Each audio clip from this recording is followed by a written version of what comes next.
Just the other day, I was working with a contract manufacturer, and they talked about what the problems they were having with their operators. They were talking about how, oh, our employees aren't so good. That should never be an excuse. You should never say your employees aren't good. Ask yourself this: why haven't you mistake-proofed the job? Why haven't you put in poka yoke? Why haven't you set up the job station so the operator cannot make a mistake? Your engineers, your production people should definitely be smart enough to do that. And there's a lot of different ways to mistake-proof a job.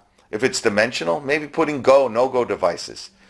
Maybe using some kind of vision system that's cheap and easy to use and electronic can make the job so it can't make a mistake. Barcoding, or setting up the job so that only one type of part can be put on the position at the different time, are another ways of mistake proofing.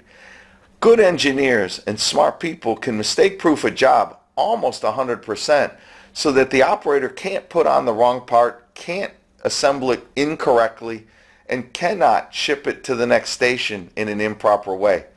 You don't expect your operators who don't have college educations, maybe just barely finished high school or didn't even go to school at all, to do the right thing. But you do have engineers, you do have production people who should understand how to mistake-proof a job.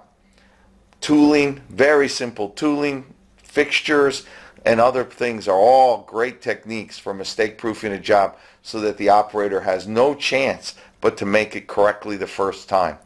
There's much more sophisticated ways to do that through television monitors, barcoding, but those are expensive and maybe not necessary for your factory.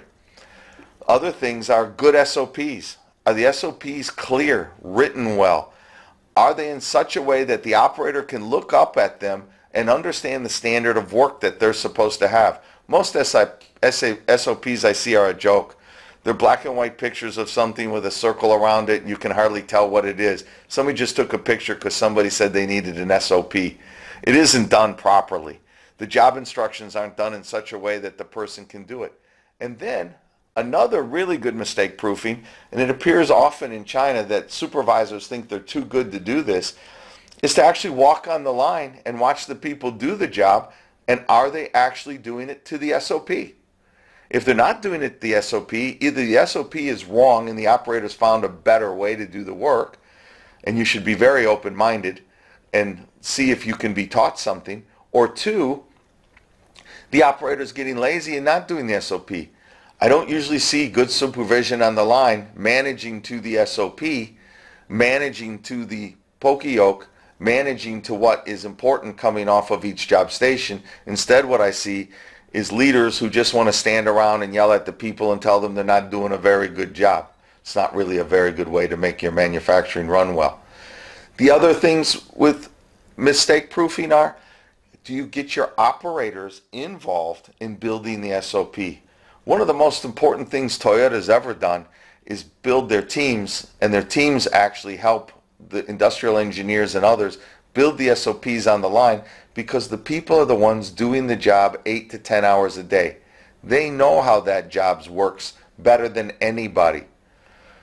Don't be arrogant.